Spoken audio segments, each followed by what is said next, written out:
Hello, and thanks for joining me on the first ever episode of The Guest List. I'm your host, DJ Williams. And before we get started, I'd like to ask you all to go ahead and hit that like and subscribe button for me, please. I thank you for all the support that is already here and that will come, especially in starting a new platform. So go ahead and hit that for me, and I really thank you. On this first ever edition, our history-making guest hails from Boulder, Colorado. Some of her job titles include writer, director, producer. She's toured with the likes of Earth, Wind, and Fire and Sync. She's also credited with acting in over 50 cinema productions, including earning Daytime Emmy nominations for Outstanding Lead Actress in a digital daytime series for playing Yolanda Rodriguez in Bronx SIU. And she also has a PhD in managing images, not insecurities, as playing Dion Taylor on The Game, the hit BET show. And those aren't even her greatest accomplishments, honestly, as she's also a devoted mother and wife to a beautiful daughter and a husband of 20 years. Ladies and gentlemen, the one and only Miss Shanti Lowry. Oh, Tro. It's so funny. Thank you for being here. Thank you so much. Yeah, thanks for having me. Yeah. Stop. Sit down. Sit down. No, that's such a nice intro. It's lovely to hear all of those things because I love what I do, and to hear you list them like that. I think some actors pretend like it doesn't mean anything, but it does. It's lovely to hear your accomplishments through someone else's lens. And yeah, I love that you said a wife and mother as an accomplishment, because it really is. It's one of the things I work really hard at as well. So it was a great intro. Thank you. Yes, ma'am. Thank you. Yes, ma'am. I have a friend of mine, probably my best friend, Leandro. He told me, he said, the two greatest things you'll ever do in your life is being a father, and as a man, is being a father and being a husband. So I say I really, like I said, hold those things in high regard personally. Sure. And so before we dive into things, like I said, I asked my viewers earlier to like and subscribe and things like that. But also, most of all, what I need you to do is go ahead and pre-order Miss Lowry's new upcoming thriller, Persona, debuting December 3rd. Yeah. Yeah, so if you can go ahead and do that. Thank you. If you support art, if you support women, if you support brown people, if you like horror or thriller, if you just support you, of any of it, this is a movie that a lot of people put a lot of energy into on the creative side and also on the side of like moving our art forward. So please pre-order, tell other people to pre-order. I would love for you to watch it too and love it, because I think you will. Just the pre-order it's really helpful to us. So thank you in advance. Yes, ma'am. Yes, ma'am. I can't wait for it. I got mine pre-ordered already. So you sent it to me. I'm entering you in the giveaway for sure. Yeah. Yes, ma'am. And so getting into it a little bit, I want to ask you personally, me being raised and largely influenced by a strong Black woman and my grandmother, and seeing the many hats that she could wear on any given day coming up, it's like I felt like, you have all the questions when you meet or talk with someone with your list of accomplishments and things like that, and you want to ask them about, The Game or Bronx SIU and all these other things. But I'd be remiss if I didn't ask you how you were doing like physically and mentally, because beside you are a present and active mom and wife, you have like I said, once again, a long list of career accomplishments, and your career only seems like it's just getting started with all the things that you have coming now. And then on top of that, also having this, what seems like at times a heavy burden, or I can't speak to it personally, obviously, but a heavy burden of being a Black woman in a country where sometimes it can kind of seem like day by day is getting more unpopular to be so. And we can't take it off. We can't pretend we're not. I thank you for asking me and checking in. I think that's all we can do right now. I don't have any answers. I don't know how to move forward per se, other than take it day by day. And it is so lovely when people do say something kind like what you just said, because, I'm a Black woman every day of my life in every room. I can't change that. I can't pretend I'm not. There are other minorities that maybe like LGBTQ people could maybe pretend not to be in this environment. They could try and hide that. Not that they should or should have to. But Black women, we are who we are in every room. And now we've been added to this other bucket of, we're not just Black women, but we're also liberal and progressive and forward thinking, all of us, because 92% of us voted that way. And so again, it's just like a flag you can't take off when you enter a room. And, we're used to it. It just feels like, I'll tell you what has been hardest for me is now that I have a daughter, I remember my mom saying things like this to me, like we're moving forward. People are going to change. They're not always going to be like this. And I want to say the same things to my daughter, but I also have a policy where I don't lie to her. Obviously I'm not showing her everything. And, I couch what I show her and at appropriate times, but I don't want to lie to her. And I don't know how to talk about this country and the way that it views Black women right now to my daughter, because I don't know if it's ever going to change. I don't know if we're ever going to be in fashion, But thank you for asking. Yes, ma'am. Yes, ma'am. And just speaking on, like you said, the effect that it can possibly have on your daughter and the way that you approach talking to her about these things. In doing my own research, I was seeing certain interviews and certain platforms that you were on where you spoke so highly of your husband, who is a white male, but you spoke so highly of him, and even some of the people that you were discussing him with, they had met him and they spoke highly of him in their own regard. And so, but I also saw one thing that struck me and kind of, it was something that it was a perspective that I had never thought of before. You said, while your husband has been extremely supportive of you, he's been understanding, he's been at your side, being thrown out of certain places, being turned away, being asked to move, things like that. But you said, as wonderful as he is to you, and he's genuinely that at his core, he won't be able to understand your experience until, unfortunately, it happens to you guys' daughter in some way, shape, or form. And I forgot that I said that. As you were saying it, I was like remembering that's so true, because my husband is one of those unicorns that, people, so many of my Black co-stars will meet him and they'll be talking about something or, and my husband will come up and word for word, they say, Anthony's not white. He's colorless. And I don't know what that is about him or why, but like, he's genuinely more comfortable in Black environments, and you see it in him. And he can answer that. Like, I wish someone would interview him sometime about what it's like to be and he's so white. Like, he is a white. And to be in those rooms and just see how he actually, the same way that Black people sort of relax when we're in a room of other Black folk, he does the same thing. And I don't know, he wasn't raised with Black people. We just fell in love, and I've been together so long that I think he really does his best to lean in, to understand and listen and like put himself in those positions, but he's not, and so what I was saying was that, when it happens to your own flesh and blood, that is an extension of yourself in a way that a wife is not. I'm sure every man assumes that, like, when it hurts my wife, it hurts me, but that's sympathy. And you feel bad for your wife. But when it happens to your daughter, that's somebody judging a piece of you. And I just think it will hit him in a different way. And thank God it hasn't happened yet. But, unfortunately, it will. Yes, not.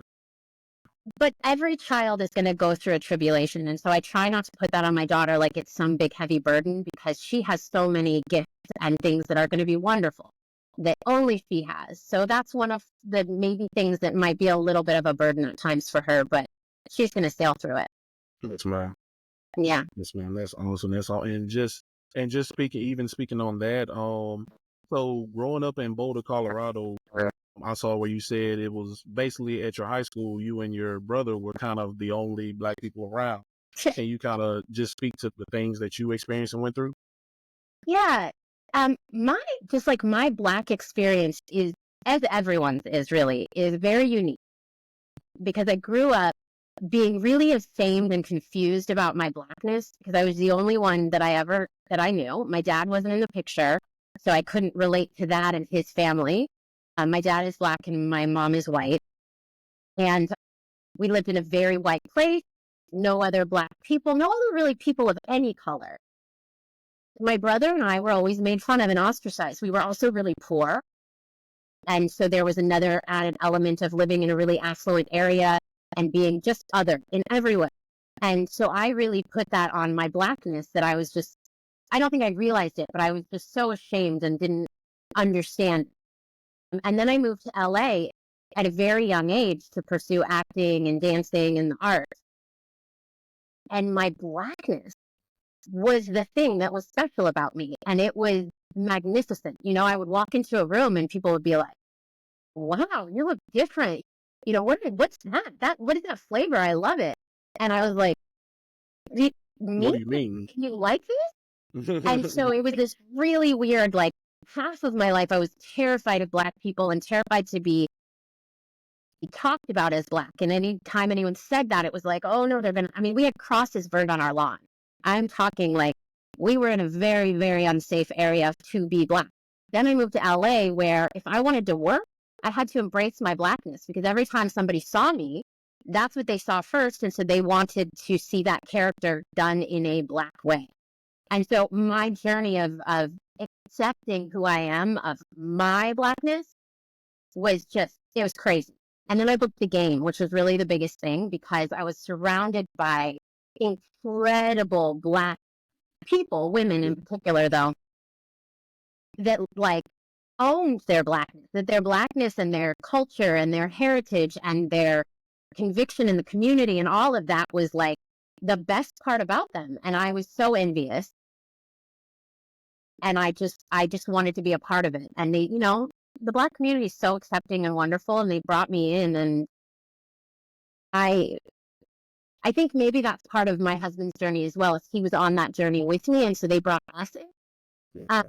And yeah, it's beautiful. I know this sounds really weird because it sounds like it's like this cult, but if you are part of a Black community, you understand that we are a little bit of like a family or a community, and very welcoming to people, but we are our own little community because we have to be. Right. And like you said, it can be confusing to others because things confuse us that we don't understand or that we haven't been through a lot of times. Yeah. Or that we can't personally relate to. Yeah. We've all we're different sizes, we're different colors, we're different heights, different this. So it's so many characteristics and different things that make us different and that result in different experiences for us. And that's one of the things that I really want to hopefully accomplish with this platform, in speaking to people and having people tell their stories, having you guys just be yourself and be human for at least this moment before you go outside and the world expects X, Y, and Z of you. And to just show people kind of that at the end of the day, we're all human. We're just alike in so many ways. And instead of allowing this, and this to always divide us, why can't we just understand each other, you know? Or at least attempt. Yeah. You know, I love to travel. And my favorite thing to do is, I said to somebody recently, I wanted to go somewhere, but it just feels too much like the United States. Like when I get there, I'm just going to feel like I'm home. Like I want something very foreign. And they laughed and they were like, that's like the opposite of what some people feel. They're like, oh no, that's too foreign. I need something like the US. But I just feel the opposite. I feel like I love to go to a random country and just fully embrace it. You know, I don't drink beer very often, but when I'm in Ireland, like a Guinness, bring it on over. You know, like let's eat like them. What is it like to have been culturally Irish or culturally Italian or whatever? And, you know, I don't understand why people view that as bad. That's beautiful to understand our differences and see what's great. And I went to Italy and now I can only drink coffee like the Italians. That's beautiful. That's like a thing that I gained, a worldly thing. It doesn't mean that I don't love America, but you know, it's good to share our culture, I think. I think it is as well. And like you said, it's simply, looking at people, because I also, one of my things that I do is I'm a professional barber. And so one day I'm at the shop and we're just sitting there talking like normal, everybody has a good time. And I remember this guy, he walks in and he was in a full blown kilt. Like it seemed like all he was missing was the bagpipes. Amazing. Okay. even myself, like we all just, it kind of like everything just stopped for a moment because being in Louisiana, being in Shreveport, Bossier, we're not used to seeing that type of thing. Yeah. And thinking back on it now, it's like, for one, I wish we wouldn't have stayed. I wish we would have just, everything in the room would have just kept going so that, so that he felt just normal as he should, but it's like, on one hand, I totally disagree. It's okay, totally fine that you stopped and went like, the only thing maybe is you should have said like, wow, I'm right, in the kilts. Like, are you Irish? Are you dressing up? Is it, you know what I mean? Like, just inquire. I think sometimes we think we're supposed to ignore or, like you said, you're supposed to play it cool and make him feel comfortable. But the man knows he's in Louisiana and is the only person wearing a kilt. yes, ma'am, yeah, He's like, what? Think about it. right, Like, here's another great example. I was in Ireland and I'm at this bar in this tiny town, like literally it had 2 streets, like you're in the middle of Ireland. And this very rugged Irishman comes and sits down next to my friend and I. My friend is like the kind of dark black that she and I do not show up in the same picture. You know what I mean? right, It looks up. And he sits between us and we're talking. We're having this great time. He's a potato farmer, like so on the nose. And then all of a sudden he stopped and he goes, I've never talked to a black person before. And I was like, we're like, do we run? Should we leave now? He's like, beautiful. You guys are beautiful. And then we kept talking. I'm so glad he said that because, like, we could talk about things after that in a different way. He was just being honest. He wasn't being racist. He was just straight up like, I live in the middle of Ireland. I see potatoes and like sheep all day. I've never met a black person, but y'all are fabulous. Moving on. And you could have like done the same thing with the kilt. Like, I've never met a Scottish person before. What's that about? right. Like, let's just Yeah, be curious. yes, ma'am, exactly. And that's everything that you just said. I wish I would have thought like that then, and it wasn't, like I said, to make him feel different, like you said, but it was just surprising. And then it's like, okay, because I've always been a person, once again, being influenced by my grandmother, is just wanting any and everybody that comes into my space to feel comfortable, Yeah. to just feel normal, just feel regular, be yourself. And it's like, okay, I've never experienced this before. How do I make sure that he feels the same way? Because right now, sitting here, I can't remember if he got a service or not. I was just going to say, did he stay and like, Yeah, because I remember he sat there for a little while. Like I said, I cannot remember if he ended up getting a service or not. I honestly can't, because I think we all had someone in the chair when he walked in. It was 3 of us, and cannot remember if he got a service or not. But it was just, I think about random things like that all the time. I'm just like, okay, I wonder how he felt. I wonder, did he I feel? love you so much for just that. Like, that's beautiful. Yeah, I just, because I know me personally, when I go places, I want to feel normal. I would like to feel, not have the anxiety of, wondering, hey, how is this? How is that? Because just like at the shop that I'm at, it's like a wonderful place. I love my coworkers. I love the environment that we provide, and I want to make sure that we provide it for everyone. So it's like him coming in, I'm just like, dang, I wonder how he felt, because like I said, I cannot remember if he got the service or not, but I'm just wondering, okay, however much time he was there, how did he feel, Yeah. Like, I just want everybody to leave, hey, he's still a person. He might come in, man, work, been kicking his, what, kids at home. He worried about this, he worried about that. You never know. And it's like, so many people come and sit with us and just talk with us on their own free time, just because it's like we have a family environment. And so it's like, I just want to share that with everyone. And so I just always wonder, like, hey, I wonder how you felt, I love that. If I ever start my own community, you're welcome. Because lately you just, you know what I mean? Like, some people just don't care about other people and they have a real problem adjusting it all for somebody else. And I don't know, that just baffles me. Like, do we want to live in a place where nobody gives a about anybody, or do we want to care whether that man was comfortable? And I don't think there's anything wrong. I think that's so beautiful for you to care, because maybe next time someone comes in, you'll be the one who like welcomes them and you'll make a new friend. You'll learn a new fact, Right. We're never going to meet new people if we decide that everybody is, we're just going to know people like ourselves and everyone has to conform to the same light. Hold on, let me put this door so that the light isn't shining like yes, great. Ma'am, yes, ma'am. I don't know if that's gonna do it. Let's see.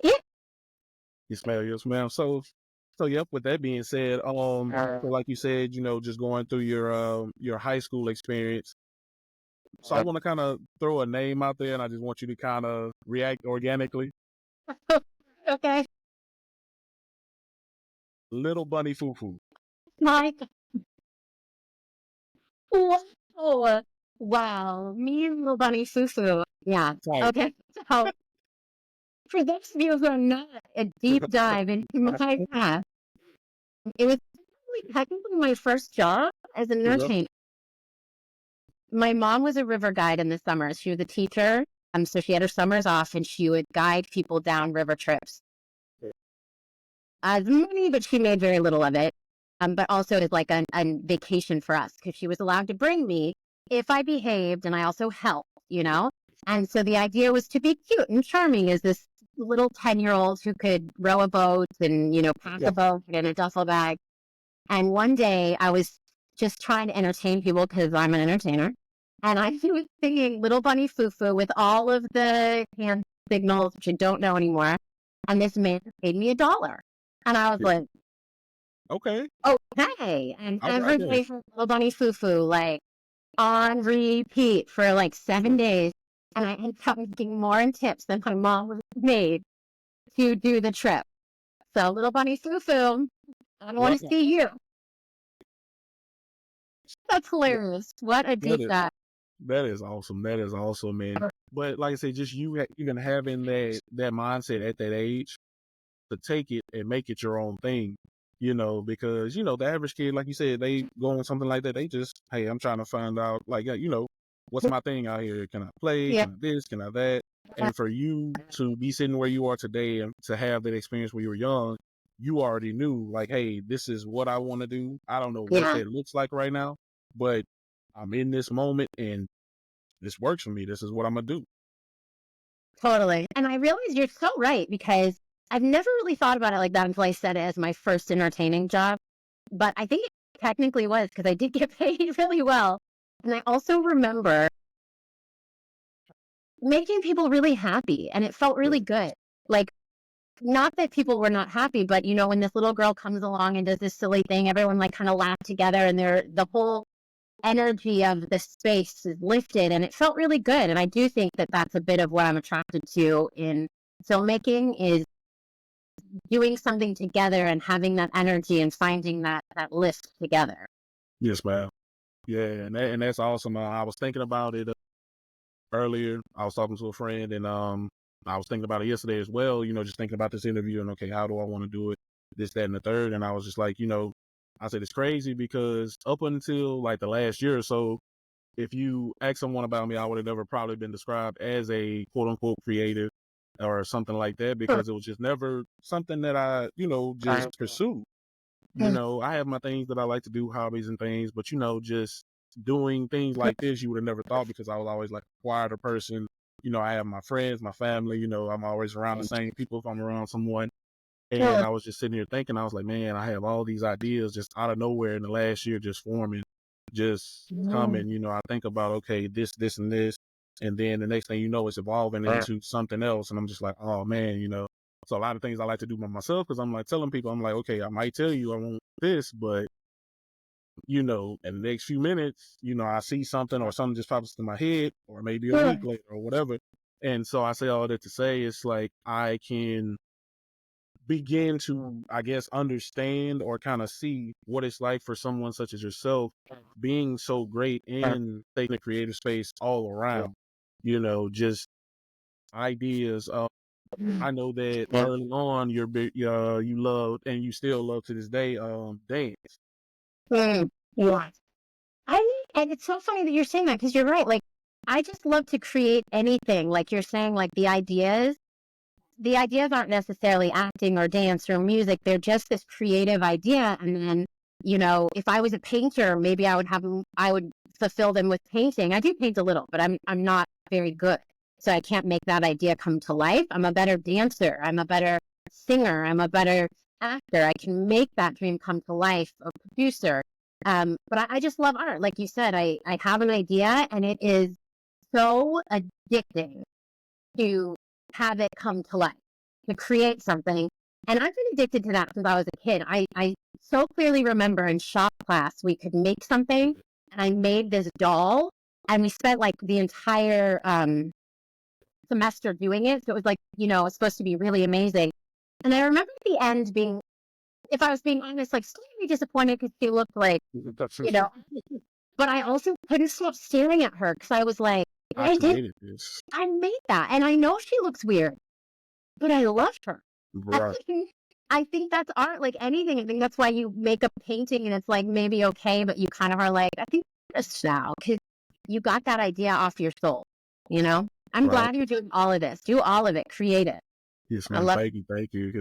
Yep, and I understand that exact feeling of what you were saying when you created the doll, because it's like I've done other interviews before, and I look back at them and I'm just like, man, you know, I'm asking other people's opinions. Well, you could have did this, you could have did that, and I always take everyone's opinion into consideration for sure, because it's like, okay, for one, these are the people that you're part of the group that you're catering to. You want to know what people like at the same time. It's like sometimes you always create because you want people to see you, but you also want them to enjoy it as well. So it's like, yeah, I do want your opinion. But it's like sometimes you just look at it and you just say, no, I like it like that. Yeah. Yeah, I'm gonna do it like that. Yeah, for sure. So yeah, I definitely get that. I think that's literally what you just described as the plight of an artist, is that good art comes because you wanted to make it, because you needed to make it, I think. But then it's only successful if other people appreciate it, you know? And so that's there's like successful art and good art, maybe is the, and I am so proud. I feel like Persona is really good art. And the process was an art to make it with people of color that I knew deserved positions that I've never gotten them before. It was such a beautiful thing to watch come together. And even seeing it now, to me, it is a beautiful, good, perfect work of art. Now the question is it a successful piece of art? And that I don't know. I hope the community shows up so that we can find out. Yes, ma'am, for sure. You know, but it's still great art no matter what. And I really want to hold on to that because I'm so proud of it. Right. Yes, and it's that feeling of, like you said, I want it to be successful as far as the numbers that it does, and everything that it generates. But at the same time, sometimes it's just, are you happy with it? You know, and it's like, I kind of look at it just like this, you know, I've been thinking about it all week and I'm just like, man, I want it to be this and be that. And the biggest thing is also, I want you to enjoy it as well, because you're the one that's actually giving me your time. So I want you to be able to look back on it and say, that wasn't X amount of time wasted. I actually enjoyed that.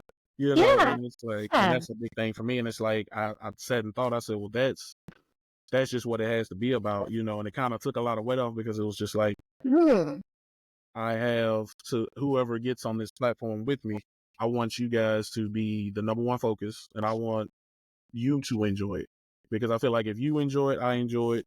For one, it's going to be a group of people that no matter what, they're going to enjoy it as well, because they just see, hey, I'm taking the time to watch this, and they actually had a conversation. It wasn't just bullet point, bullet point, bullet point, bullet point. All right, well, I'll see you next time. You know, just they're actually conversing. I'm learning things. I feel like almost like I know this person. Yes. I love those interviews where you get to know somebody just, you know, who they are, not who their art is. Yeah. Right. I love it. I've been having such a good time with this conversation already. Yes, ma'am. Thank you. And so just touching on your movie Persona for a moment, for one thing I really wanted to know, and I found it interesting. Can you so the cast and the crew is coming together, and I saw that you had a few things that you wanted to make sure that our group is comprised of certain elements. Can you kind of dive into that? Yes. So I've been in the industry a long time and been on a show like The Game where you actually have a wonderful Black cast. You have a Black creator. We had a Black director a lot of times, but everyone else is white. You know, wardrobe and hair and makeup is Black because, you know, they think only Black people can dress and do our makeup. And it literally is that way. If I get hired on a white show, they hire a Black hair and makeup person and wardrobe person to work with the new Black girl. And again, I'm happy that that woman is getting hired, but like, what? We're not different. We're not like a different species, you know? We should be able to work together, is my point. Wait, what did you say Well, about my persona? So I've seen for so many years that there are really, really talented people who work under a white person, but they basically do all the work because that white person knows they're capable and is like trying to help them, but they don't get the film credit. So I knew so many people of color and women who just cannot break in because you can't do a job unless you've done it before, is kind of the catch-22. So I said, if I'm going to make this movie, and I'm going to hire 2 women of color to be the lead, I want to make that statement throughout the entire production. And so we did 50% women and 75% people of color on every job every day. Meaning, like, if I had to hire a bunch of grips, which as much as I tried, it was really hard not to hire just white boy grips because that's what was available everywhere. Then I needed to bring in other people in other positions because I really wanted every day to have that balance. And part of it was just a goal to hire people for jobs they deserve, right? To give someone that head job. For people who don't know the lingo, it's kind of like in your profession when you make manager or you make director, that's a point you can put on your resume and now you can move up again. But if you never get that point, it's really hard to do it on a big production, like on a Disney show, right? So I was giving people that bullet point on their resume so that they can move on and do really big stuff. So that made me feel great.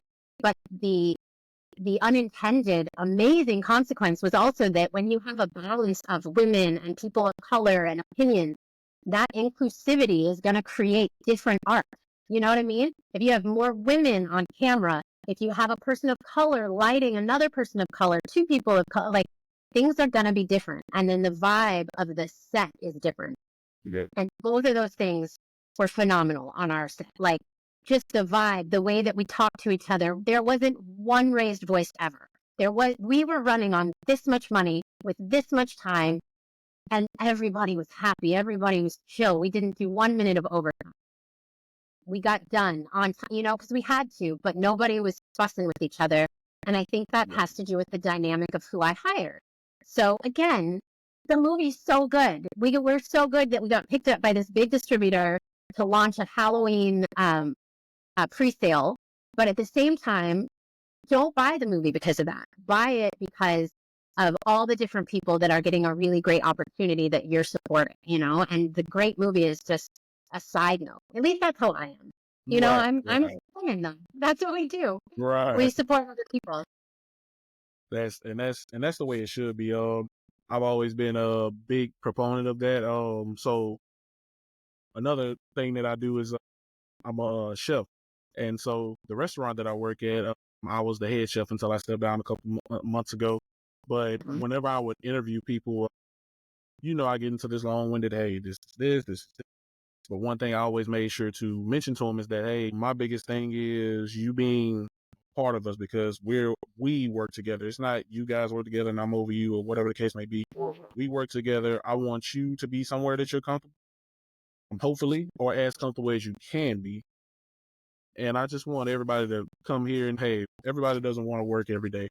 We get that. I don't expect you to come here, they ring around the rosy every day, whatever the case may be, but come respect everyone. I expect everyone to respect you. And I mean, me personally, I try to keep it lighthearted. I love to joke. I love to do things like that just to try to keep people laughing, keep a smile on their face, and then before you know it, hey, it's time to go home. Dang, already? You know what I'm saying? So that's a big thing for me. Is everyone being able to enjoy each other's presence as much as possible. I'll say it like that. Yes, I man. totally agree with that. Because in that environment, like, I don't want to work in an environment of stress, so I don't want to create an environment of stress. It's kind of that simple. For sure. And so, a big thing that I wanted to ask you, just seeing you promote this movie, the way that you and the way the tone in your voice when you speak about it, I'm sure that you approached every project wanting it to, number one, be the best that it can possibly be, obviously, and that each one means something different to you. Yeah. But it just seems like this project just means maybe just a little bit more, just as far as like you making it and everything that you put into it. So can you kind of speak to what this project means to you? Yeah, I can try. You're absolutely right. This is definitely, I think, the thing that has meant the most to me that I've ever done because I produced it and then also star in it and also helped the writer create some of this character. But I think what it is I feel responsible. You know, it's like that doll that I created in shop class was just for me and for a grade. But this is for people's lives. You know, if this movie does well, then my makeup artist, who had only ever been offered beauty glam for Black girls, because she's a Black woman, that's probably all she can do. She killed the SFX in this movie, and SFX is all the bloody, gory stuff.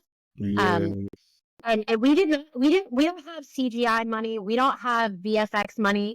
This is done practical. What that means is like some of the movies that you see a gash or a cut or like blood spurting, and a lot of that can be done after if you have the money to pay for that. We didn't, and we also wanted the continuity and all of it to just feel a little bit more real. And so what she did, her name is Megan Grace, she created everything practical. And so like there's this gash on my head that everybody, like people were afraid of me. All the entire it's on my head the entire movie. And like people were like literally disgusted. And she did that. You know, she is incredible. She should be up for jobs with other white men, but she's not. If this movie does well, that's what she's going to get. And so they're literally my set designer, amazing woman who just killed it, doesn't get the big job. She will. So if we go out and we support this, then, you know, not just my career as a producer gets launched, which means I get to produce more content that I like, that I think people like me will like. But it also means Megan and Danielle and, you know, all the other people that I love in this project get to go on and make great stuff. So it's heavy. It's a little heavy. Maybe that's what you hear in my voice, that I'm like, listen, my heart's great, but please support it. Right. Because, you know, I want it to succeed for so many people other than myself. That's awesome.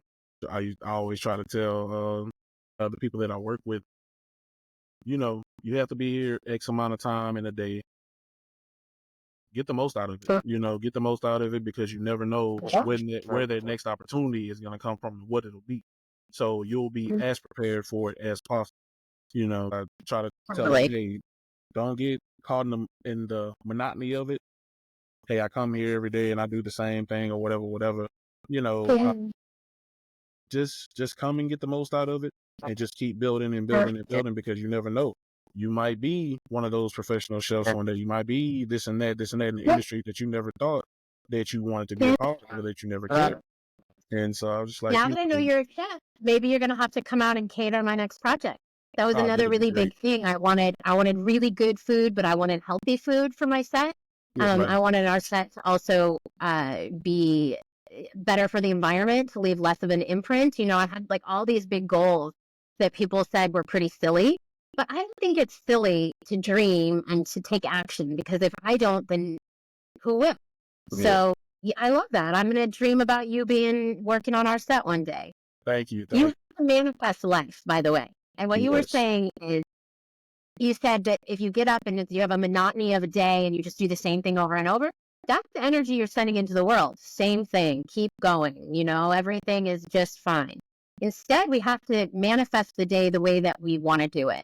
Okay. A friend of mine gave me I'm a big manifester, but she gave me a really great tip to kind of get into that mindset, which is to write down like you're scripting, like you're writing a script of your life. And then say, it's Karen Ross Ward who does this. She has a whole Instagram for it that I love, because she gives you little headers and ideas of what to say in a day. But you're scripting the way that you want life to go. You know, wake up in the morning, instead of saying, oh, it's the same day, go to work. It's like, something magical can happen to me today. I don't know what it is, but I'm excited about it, you know, and get up and have that energy in your day and then see what happens. But definitely manifesting has been a huge part of every bit of my life.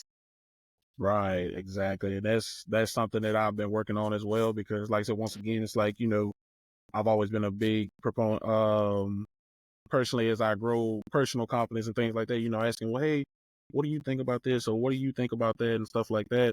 And it's like, even this interview today, it happens from manifesting, I was just sitting there and I'm like, hey, this lady, she's busy. She has, once again, you have a very successful career. Everyone knows who you are. So I'm like, she's not going to respond to me. But hey, I was sitting there one day and I was like, well, what can it hurt? I mean, if she doesn't, hey, she doesn't, and there's nothing against you. It's just, she's busy. She has other things to do or whatever. And like I said, luckily for me, you responded and you were so incredibly nice. And I really appreciate that because, like I said, it's not that you have to, but you choose to and you want to. And so that's a big thing for me, and I really appreciate that.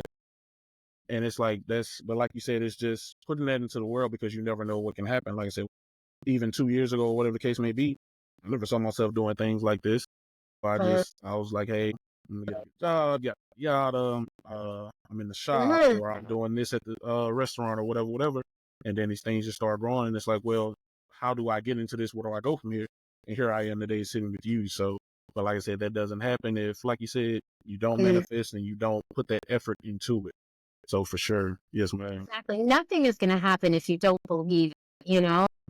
It's not necessarily that every single thing that you ever wanted will happen, but your life will go on this beautiful trajectory if you just want things, if you just wish for things. I was going to say wish for them. If you manifest them, it's a different thing. It's like really being clear about what you want, really talking to yourself about it. The scripted part is really great because a lot of what you need to do in the scripted is talk about how you'll feel when that happens to really change the way you feel. Yes, and part of that is, it's kind of like that old dress for the job you want. You have to think for the job you want too. You have to have that kind of mindset. So yeah, I'm really genuinely so excited to see where you're going to go. If you have all these dreams and they've just started opening up and you've already gotten this far, that's amazing. Thank you. Thank you. I'm excited as well, like I said, for this. And once again, if I didn't say it at the beginning, like I said, I'm very also honored to have specifically you as the first guest because once again, we've chatted a while in the messages and stuff like that. And so for you to make this time for me to come on my platform and for it to be the first episode of this, like I said, that meant something to me to make sure that you were the first one. So that I really appreciate you. Thank you. And I've also been thinking for a while, manifesting, working with you in that capacity one day, just like I said, actually meeting you and us working on something together, some kind of production or something like that, because that's another thing that I can kind of see myself doing in the future, whether it's directing or actually being in it, as I grow, of course. Yes, ma'am. That's so interesting. Yeah, no, you have to say it. Some people are afraid to say that out loud, and it's so silly because if you don't say it, who's going to say it for you? Who's gonna Say it, and who knows? Like maybe I was working on something right now that you're perfect for, and like if you didn't say that, then I wouldn't know, and I will keep you in mind. I love knowing that that's in your heart and that you're interested in it. And like I said, that's my goal. I want to employ different people in this industry. I want to open the doors. So many of my fans on Instagram, I talk to the way that we talk, and I try and give them ideas of how to get in this industry. And I would love in the future to do some production with a bunch of different people that I've just met all over this country that are interested. Because I was that little girl in Colorado who didn't know how to do it, but I knew I wanted to do it. Yeah. And I would love to open that door for other people. That's truly a big goal of mine.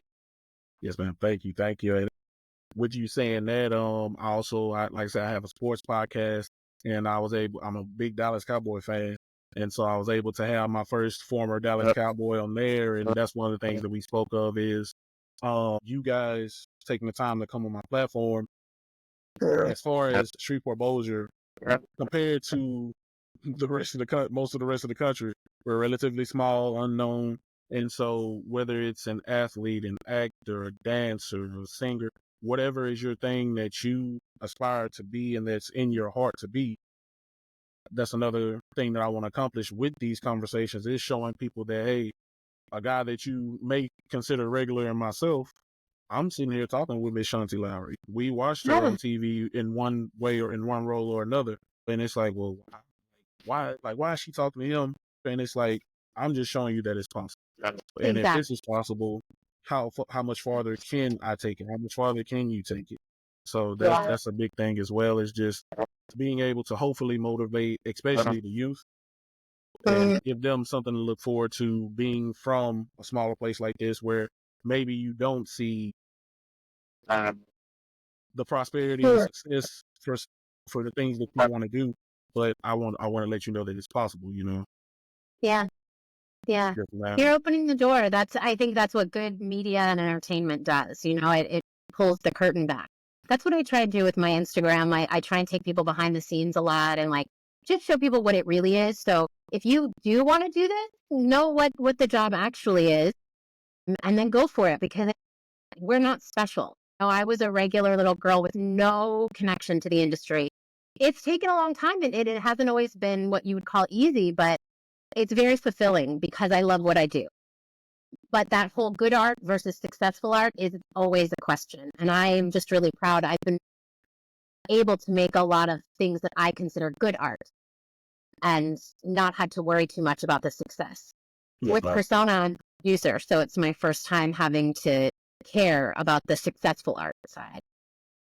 Yes, ma'am. And so with you saying that and with you displaying that passion for it, one of the things, once again, that we touched on kind of lightly earlier was your passion for dance.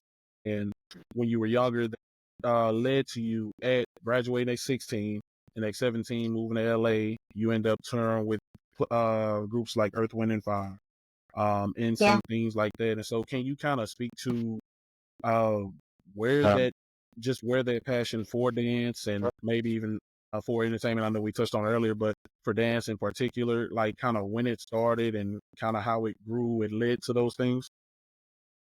You know, I think it started at the same time as everything else. I really just like to entertain. I like to tell a story, and I didn't differentiate between singing, dancing, and acting. It's just your body. You're singing, you're moving, you're telling the story. And in Boulder, Colorado, there was just no theater program for me. There was no acting program that we found, but there were plenty of little dance schools. So I did that. And I always, as I got older, really felt like I was an actor, and I really just wanted, oh, the light's chasing me. I really just wanted to be an actor, but there was just really no place for me to do that. And so dance was a really great outlet because you still get to be a character. You still get to go through these emotional journeys and tell a story and affect people. And at the time, the biggest thing that I needed was to not be myself. Bullied like beyond belief for being Black, for being poor. I didn't have friends. I just needed something that was me, that was mine, that I was good at, that I was applauded for, and then also that I could get these emotions out, because there was a lot going on in my life. I was in the middle of a lot of abuse at times, and when you, just like an actor, it's the exact same thing. That's why I say it was really just about accessibility, because when I'm a character, or when I'm a character in dance, you're not you. You don't have your problems. You don't have your thoughts. You have that character's vulnerabilities and feelings, and you get your emotions out that way. And it's just a very great therapy exercise, because it's like a purge of those emotions without it even being you, maybe. And so that's what really attracted me to dance. And then the biggest thing is I was good at it. And I wasn't, like I said, I wasn't applauded for much in my life. And so to be that good at it, and to have people unequivocally say, she's good, not she's good for a Black girl, or she's good for the poor girl, or, that version, it was like, you're pretty good at that. We want you on our team. I was totally drawn to it because of that. And then it opened the door to being the actor that I am, because I booked, jobs on that 70s show as a dancer, but then got lines. And it was my first time having lines on a sitcom, and you learn so much. I think most of my first jobs in acting came through dance. And I was that way. I wasn't as scared to mess up, because I already knew the dance side.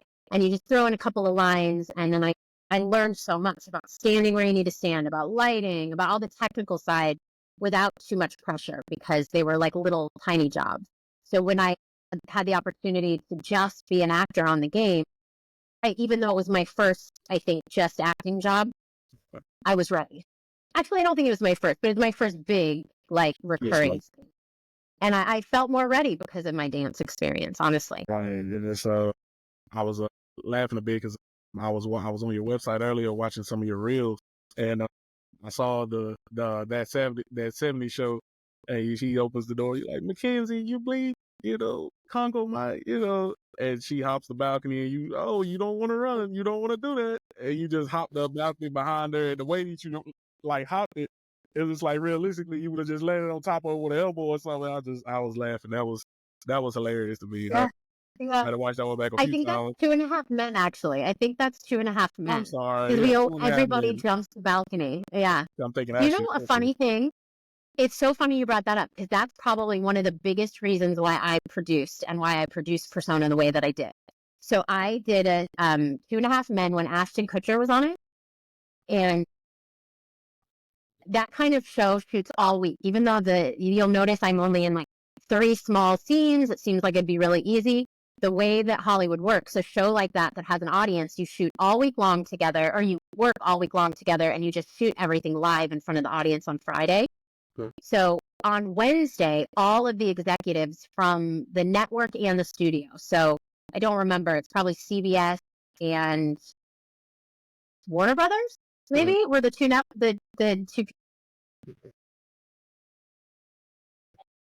everybody, all the top people come to watch a walkthrough of the show on Wednesday just to make sure that like it's funny or they like it or whatever. And so they set up all the food for all the executives, and they just set out like so much food. I was like, oh my gosh, this is going to be the biggest walkthrough ever. Because on the game, our walkthroughs were like 20 to 50 people. Right. And even that was so intense. This was like, I walked over to the caterer. I was like, how many people are you expecting? And he's like, around 200. Like, just to watch this DC? And so I'm standing up on the balcony as all the execs walk in.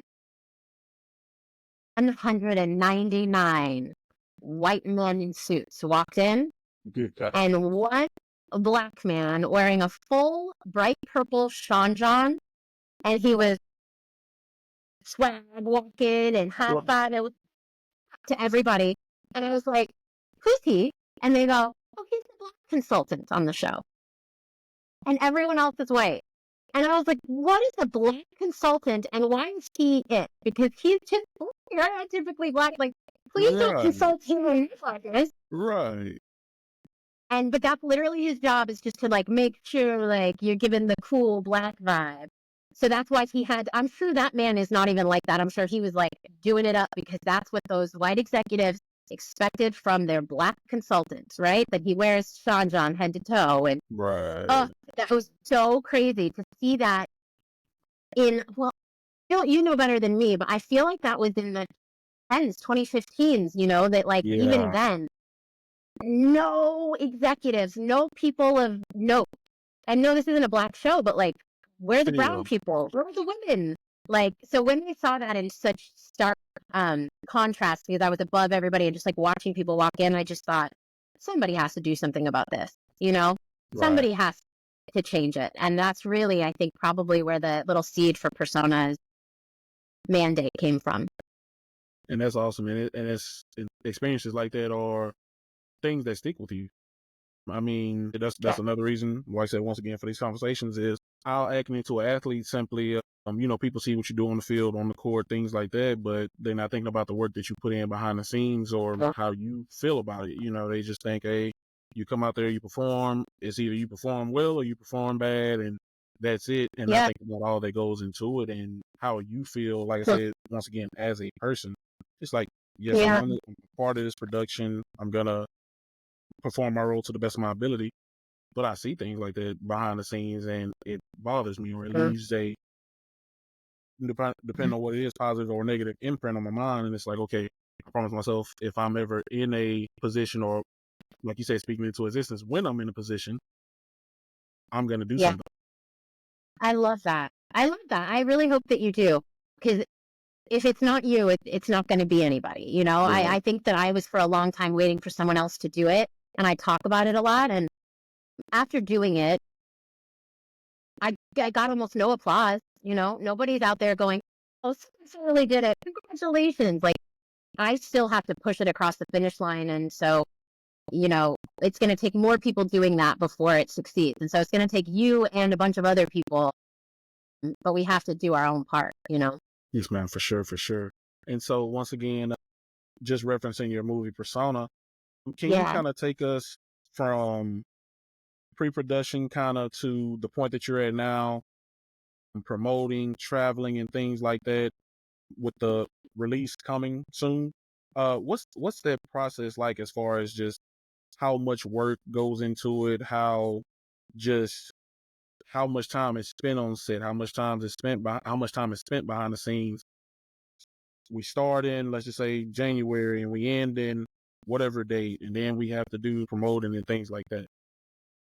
Yeah. Okay. So I had this idea, and this one kind of popped up, or the production kind of started like crazy, because normally you do what's called pre-production, where you go, okay, I have this script, and you kind of go slowly and you build out your schedule, and you set up all your paperwork, and you do your casting. You kind of, like, if it was a meal, you get out all of your ingredients, and you kind of set them all up, so that way when you start cooking, everything is right there. Yeah, For this production, I started setting all the ingredients out, essentially, very basically. And then I realized that the strike was coming. I could feel it. Other people were like thinking that on the 1st of June that there was going to be some negotiation. But if you were listening to the actors, they were saying, we're not negotiating. We're not going to negotiate. And so I was like, if we're going to shoot this, we either shoot it now or we need to wait months and months. And I knew that waiting months and months was going to be a problem for our schedule and a lot of other things. And I just realized we got to shoot this now, and we need to be done shooting before the strike comes, which means we only have a couple of days, because they're going to argue for a couple of days and then they're going to cut it off. So I ended up having just 3 weeks of pre-production, which is wild, because in pre-production, you've got to find your location and set the dates, right? In doing that, you need to make sure that all of your cast is available for those dates. Make sure that your director, and we had about 35 people on set every day. All 35 of those people, you need to make sure they're available, or at least a handful, and you'll be able to fill these parts later. You have to do wardrobe. You have to buy that stuff. That stuff doesn't come right away. There's orders. What else do you have to do? You have to find out the food, who's going to do the food, what kind of food. There's just so many little things that have to be done before you start. Not to mention all the contracts and all of the legal stuff, which was definitely something I had never handled before. And it wasn't very hard. Actually, there are a lot of apps and things that walk you through it, but it was just something I hadn't done. And it was time that I didn't have. I had a 1-year-old daughter. I was the only producer. And we had 3 weeks, because the first thing I did is book the location, because they gave us a stellar deal that was the only way we were going to make it. Yeah. So, it was like, okay, we're doing this, let's go. Every single day was terrifying, because it was like, are we actually going to make it? I remember we started filming without having cast one of our characters that wasn't going to be played till the second week. Right. And then somebody tried to switch the schedule and have that done on like day 2. And I was like, son, you got to change it, because like, we haven't even gotten to the second week yet. We are in the first week. Be cool. Sorry, all these lights. Wait, let me see. Okay, now I move back over here. Yes, but yeah, be cool. So let's see. So it was 3 weeks of pre-production. In that, we lost our other lead actress, and it devastated me, because I got all of these potential other options, and I loved all of them, but none of them was her. And I was just like, I couldn't figure out why I couldn't move past her. And Sophia Ali, and I emailed her back a straight up like stalker boyfriend text. And I was like, I can't get over you, girl. Like, are you sure you can't do this? Like, let me check your schedule. And she did, and it worked out. It was amazing. That's like a manifesting thing, because I just couldn't see it with anyone else. And I just literally manifested that her other project fell through, which I feel real bad, and was able to work with that. So then for production, we were only in production for 10 days. This probably deserved about a 20-day. but we didn't have the time or the money for that. And we only did 12-hour days. It took a crap ton of preparation for that. Mainly, it worked because I was the lead actress and I was definitely going to come ready to work every day because I planned the schedule and I want the schedule to work, you know? Right. So it really helps to have somebody, me, being like, no, we can get this. I'm not tired. We don't need a break. I can keep going. Because oftentimes those are the delays, right? Individual people. And I think, the first 3 days was just me. And so we could work really quickly, and the director and I could have these powwows as I'm in character. And it was like, just keep it going. Honestly, the first take of the movie, which is a long take, it's like maybe 3 minutes long, is the first take we shot, and we used it and we moved on. Like, seriously, it's so beautiful. The camera does this crazy flip. It comes in, it's in and out of focus, like very complicated. And we got it on the first take. And we both looked at each other, Mike and I, and we were like, moving on, because like we don't have time to second guess ourselves. So in 10 days, we shot the whole thing. And then our editor was our director, Mike, and he took about 6 weeks to put together a rough edit.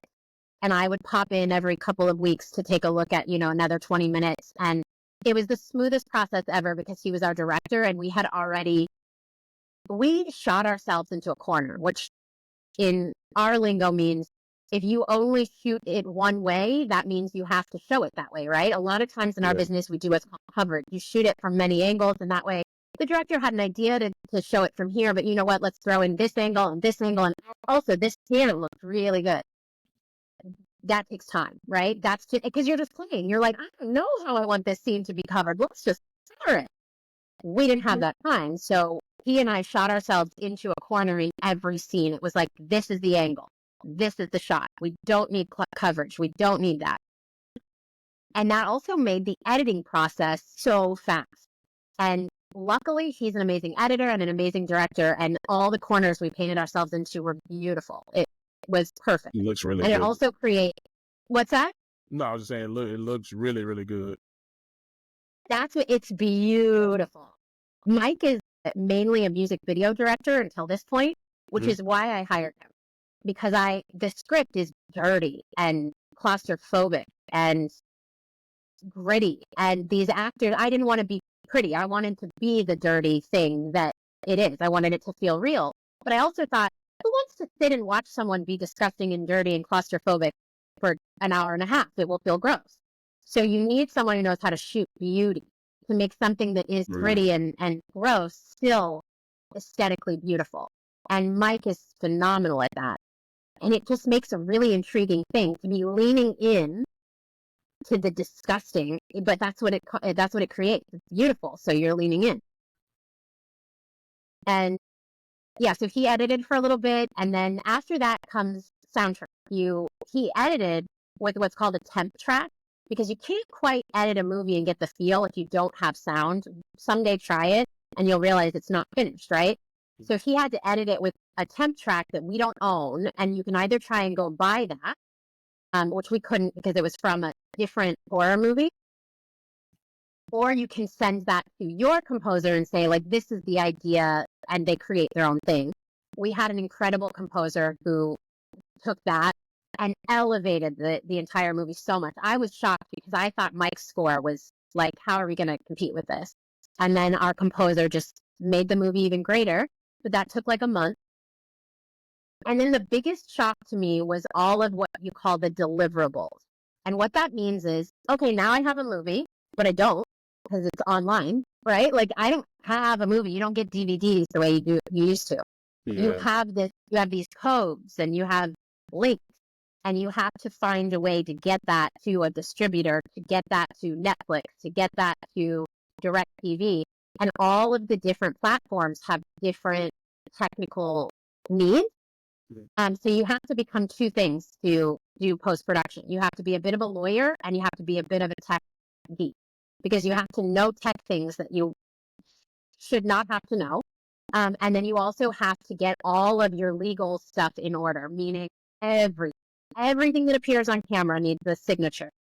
You have to get a lawyer to make sure there's no other movie in the whole world that can claim to be you. And that takes months. Just randomly a lawyer does the work. There's just all these little sort of a checklist of things that just don't feel like they should be a part of it that are really hard. And that is why a movie that was done last December is now only coming out this December.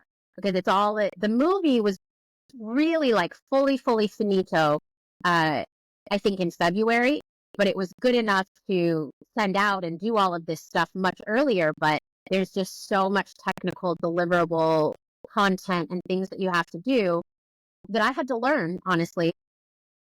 It just takes a minute. And I think we completed the sales process in June, but then it takes that long for them to get all of your legal stuff in order, make sure no one's going to get sued. And then all the music is all that. And then on top of that, decide what platforms they're going to sell it to. They have to kind of go through a sales process. And that's, as far as as a producer, your job does not end, and my job is still not done. But it gets less because you kind of are like, okay, it's with the editor for 6 weeks. I pop in. But the truth is you have to be on top of the next phase, getting the next thing set up and knowing where it's going to go and getting your deliverables kind of, it is definitely a full-time job, but it kind of goes like this. There are times, like I took a month vacation this summer, and I didn't think about this at all. I had to like walk away. But now, but now between now and December 3rd, it's every waking minute I have to try and think of marketing, promotion, where it's going to go next. After December 3rd, the campaign has to totally change. It's not about pre-orders, which, can I explain? The thing about pre-orders that's maddening is if we don't get enough pre-orders, then they will not put our movie at the top of the order. And when you put in P-E-R, like if you do that, you spell it all the way out. Right. And it'll still be at the bottom if you don't have enough pre-orders. So if you can get people to pre-order it, then it's at the top the minute that the app is loaded, or you just put a P and it's the first suggestion. And so the pre-order campaign is what I'm working on right now, because that changes the next campaign, right? And then after that, I'll be working on the next thing. And at some point, I think I have to put this one on the back burner and work on the next project. But the truth is, since streaming kind of keeps going, in a year, I could be working on a deal to sell this to Netflix or to Hulu, because we're choosing not to go there yet because we want to offer it to more people and make more money on it first before you sell it to Netflix, which is offering indie producers like nothing anymore. Right. And it's very interesting because for a while they were the gold standard, and you would actually make your money doing a Netflix movie. And now only if you're the top end does that work for you. So yeah, there's a lot to learn. Anyone who's interested, honestly, I'm very happy to talk about it with you if you want to hit me up on my IG. That's incredible. And it's like, just like, as you said, being the producer, your job never stops. It's basically like, I don't have children of my own, but I imagine it's basically like same thing as being a parent. And you have these little cinema babies that you're producing and growing. And it's like you said, it's just every waking moment in it is, I have to think about you. I have to make sure you're okay. I have to make sure, because you're literally 100% dependent on me, know? So whatever I do or don't do, Yep. Now and just like kids, there's a chance they'll be fine without you, right? There's a chance that you can do terrible parenting and raise the most wonderful child, because God only knows. But most of the time, you got to put the effort in. And so that's my balance of thinking. Like, I could go to brunch with my girlfriend, or I could sit here on this computer and try and find more people to download the movie. And that's up to me. And I don't know. Maybe the people I find aren't going to do anything today. Maybe going to brunch is better, but that's the job of a producer. Yeah. Right. That's incredible. Like I said, I always wonder about little things like that personally myself, as far as like not little things, but the details, the things behind the scenes that go into it. Because once again, we always, hey, what's out right now? Okay, we're going to the movies Friday. You go watch it, you enjoy it, you love it. But once again, you're not thinking about, man, I think about little stuff like that, as far as I wonder what all it took for these people to put this together, because everything we just watched on their screen is incredible. Yeah. it's gotta be a lot of work. God, It's an honor and a privilege too. Like honestly, I watch things and I'm like for instance, I would die to be in a Western. Westerns are so much work. There's so much work. It's not fun. Like don't think actors are out there like, I'm in a Western. Like, oh my gosh, you're in a corset. You have so much clothing on you. It's hot or it's cold. You're walking through really uneven ground in shoes that were made in 1920 because you want to yeah, be authentic. Like you're riding horses. It's not fun, but I want to do it because it's rewarding, yeah, I and know. I think that's what this industry is. And when I see things on camera, that's how I feel. I'm like, wow, you did that. I wonder how cool that felt. Right. That's cool. And then it's like, and then it's also like you said, it's like sometimes even though you see what we put on screen, it's not always easy. And then it's also like, you know, it puts out things about certain production where it's like, oh well, rumor has it that this person was hard to work with, or this person made it harder, da da Mhm. da. And that just kind of goes back to, like you said, the group that you put together. Want to put people together that want to be here because it's not going to always be easy. It's not going to always be ha ha Yeah, ha and tee hee hee. We're going to have some conversations. Sometimes it's going to get a little uncomfortable, but it's like, if I know that you have the love for it and the passion for it, hey, we're going to get past it and we can be all right. absolutely, 100%. I'm so sorry. My dog is going crazy if you're hearing that because my daughter got home. And I am sorry. I do have to go because I have to go and meet this producer. Yes, ma'am. I've had the best time. Do you have like a final round? I have like 5 minutes if you want to wrap up. Let me Oh, just yes, get ma'am. my dog to stop. Hold on So one I second. was gonna, so I did have a wrap up question. 1 second, Jim. Yeah, I'm sorry. When we was for 5 minutes, is my mom at home? Oh, she is. Thank you. Hi. Sorry. So, no, yep, ma'am, it's fine. let's wrap. Yes, ma'am. So I wanted to say, once again, writer, actor, producer, mother, wife. What do you, when it's all said and done, what do you want your legacy to be? What do you want people to think of when they think of Shanti Lowry? Wow. That's That- huge. Hey, I just take that, like very seriously. I hope they remember an empathetic, kind person who created a pathway for people's dreams, for people to realize their own dreams and realize their power within themselves. I would really like to be remembered as someone who understood and taught people how to find that themselves. Yeah, I think mostly I feel like even though I'm an actor and that's an entertainer and that's really a huge part of myself, I'm also really a teacher. I love teaching people. I love watching people learn. Even if I'm not teaching it, I love learning. I love it. Just feels like what watching people grow and learn. And Yes. I would love it if people thought of me that way. Like, wow, she helped me empower me to grow and learn and become something I wanted to be. Yes, ma'am. That's awesome. That's awesome. And like I said, if it, you're incredible. You're amazing. I really appreciate your time. For our viewers and listeners, I really appreciate you guys taking the time to watch this. I thank Miss Shanti again for her time. This has been the first episode of the guest list. This will be remembered one day, and we'll look back on this Yeah. when we're taking this platform to other places, and hopefully it's having the effect that it's supposed to. And I'll just be able to look back on this moment and just be so grateful to you for coming on and taking the time. So thank you so much, man. Yeah, absolutely. Thanks for a really fun conversation. It was a delight. Yes, ma'am. Thank you. Like I And said, that's I'm gonna manifest as you said. I'm look forward to working with yeah, you one day and just creating something amazing. I do too. That sounds wonderful. I'm like all about it. Yes, Can't ma'am. wait. Thank you. Thank you. Can't wait. You have a great rest of the day. And like I said, thank you so much. Bye. Yes, ma'am. Bye bye. Thanks for listening. And don't forget to like, comment, share, and subscribe to all platforms.